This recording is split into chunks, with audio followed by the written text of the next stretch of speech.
Muy buenos días a toda la ciudadanía de Ibagué, de parte de la Alcaldía, la Secretaría de Cultura y la Biblioteca Pública Soledad Rengifo, en este espacio que hemos denominado Lecturas en Familia. Hoy compartiendo desde la Biblioteca Pública Soledad Rengifo el texto de la antología de cuentistas del Tolima, siglo XX, recopilado por Carlos Orlando Pardo, un cuento del escritor Cesáreo Rocha Ochoa, nacido acá en Ibagué el 7 de diciembre de 1933. Este cuento se titula Ánima mía y dice así. No podía creerlo, pero era lo más evidente, lo más cierto, lo inevitable. Me estaba muriendo. Pude percatarme de que el corazón dejó de funcionar, la sangre interrumpió su vibrante circulación. Me vino la imagen de un gigantesco trancón en una amplia carretera repleta de vehículos. No obstante ello, la conciencia seguía un ejercicio. Me vi a mí mismo acostado en mi cama, inmóvil y rumbo a un destino desconocido. Súbitamente el horror me poseyó.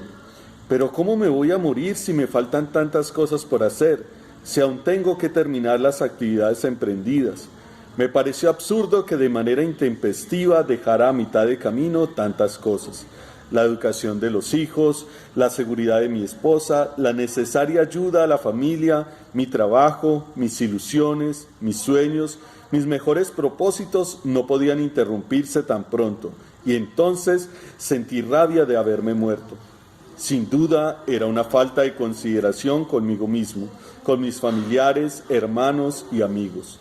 Atolondrado, traté al menos con un gesto de volver a activar el corazón, como quien enciende un motor, para que la circulación sanguínea continuara y se acabara ese gigantesco trancón. Pero fue inútil.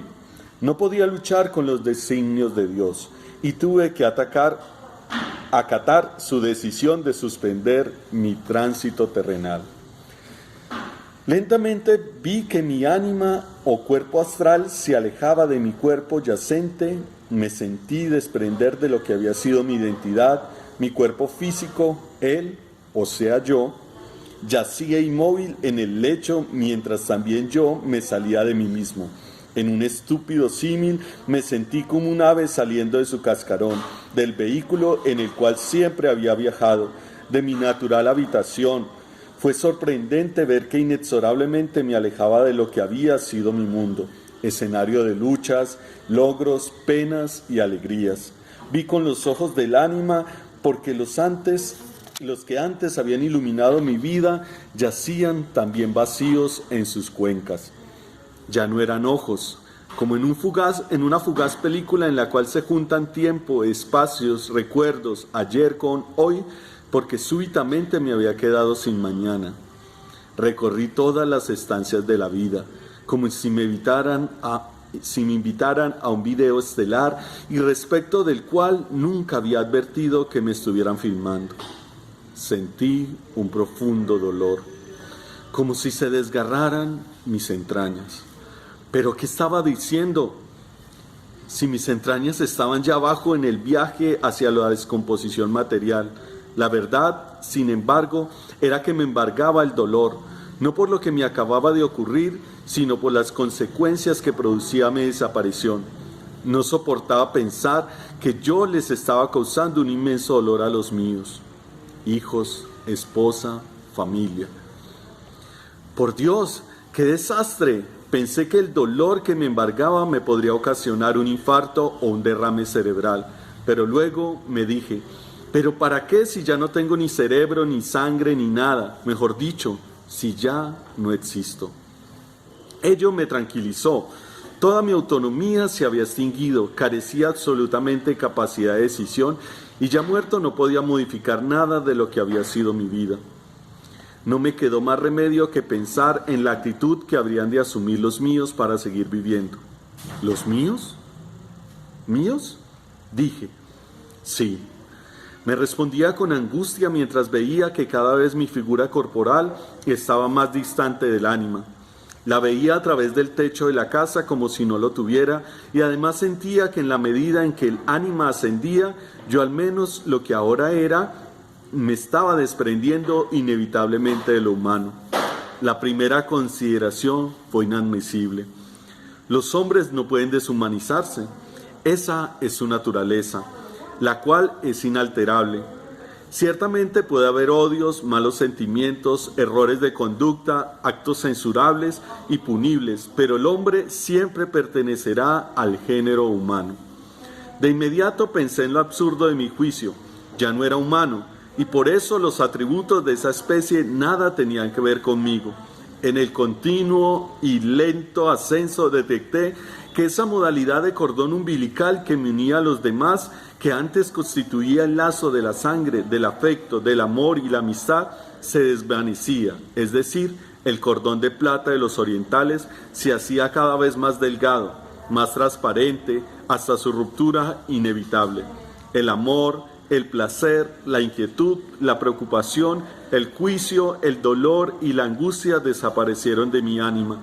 También esas son consideraciones que deberían quedarse con los que seguían existiendo, no con los que ya no nos contábamos con ellos. Como si estuviera en una nave espacial, vi cómo era el punto no más antiguo, vi cómo era un punto no más mi antigua casa. Luego sería también otro punto el país por el cual con orgullo había luchado. Luego todo el globo terráqueo.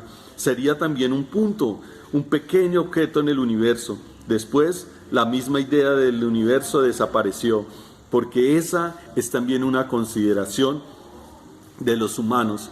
Todo material es deleznable, me dije interiormente. Me daba cuenta que para mí desaparecían el peso, el calor, el frío, la densidad, el tiempo, las distancias, los recuerdos, el espacio, la energía, los pensamientos. Si pudiera decirlo, porque no tengo otra manera de expresarlo, cada instante en que el ánima ascendía, el proceso de deshumanización era mayor, hasta cuando perdiera totalmente la idea de mi existencia, inclusive de lo que es existir.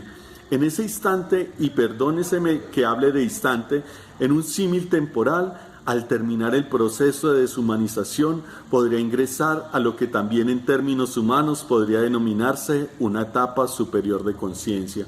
Luego de este maravilloso discurrir, pretendí que había pasado por una especie de purificación. Todo lo que ajeorreaba mi alma ya no existía. Mi cuerpo, el vehículo que había utilizado para darle forma a mi comportamiento dentro de los hombres, ya no era nada. El lastre que durante el tiempo de la vida había impedido el libre vuelo del espíritu era ahora solamente un saco vacío e inerte. El mundo material había desaparecido. Todo lo creado había cumplido un ciclo dentro del humano, y yo que viajaba en mi particular y singularísima nave espacial, el ánima ni siquiera tenía características que la tipificaran. Por ella tampoco existía. Sin embargo, era un algo fantástico. En la inmensidad del espacio, porque tengo que denominarlo de alguna manera, comenzaron a presentarse en mi entorno unas sensaciones que no eran naturalmente dirigidas a los sentidos. Lo cierto es que me vi rodeado de luces como ningún ojo humano podía distinguir. Estaba inmerso en un remolino fulgurante donde una magia de visos y colores desconocidos inundaba todo el espectro de lo visible, dentro de una sinfonía que paulatinamente se apoderaba de las sensaciones siderales que ya reemplazaban el mundo de los sentidos. Como ciertamente dentro del humano no cabe la perfección, pude advertir que en mi nuevo estado ello era lo simple y lo natural. El profundo pensamiento respecto a las maravillas del humano, lo insuperable, no era más que una incomprensible torpeza. Hice conciencia de que solamente la irrealidad, lo inmaterial, lo abstracto era lo imperecedero. Tuve entonces noción de la inmortalidad, la perfección y la verdad.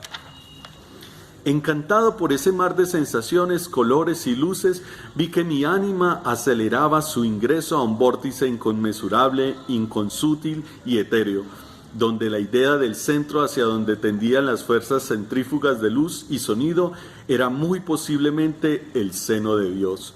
Y mi ánima, sobrecogida y expectante, entró cerca de esa especie de torbellino para con él confundirse con todas las fuerzas inmateriales del espíritu. Algo ocurrió entonces. Abrí los ojos y el mundo de lo material volvió a impregnar mis retinas y mis oídos se llenaron del sórdido ruido humano. ¡Ah! ¡Qué tristeza! Estaba simplemente soñando. Retorné entre apesadumbrado, sorprendido, alucinado y doliente a esa cruda realidad de la vida, y entonces pensé, como escribiera alguna vez Gabriel García Márquez, que yo también tenía una segunda oportunidad sobre la tierra, pero sin la condena de la soledad.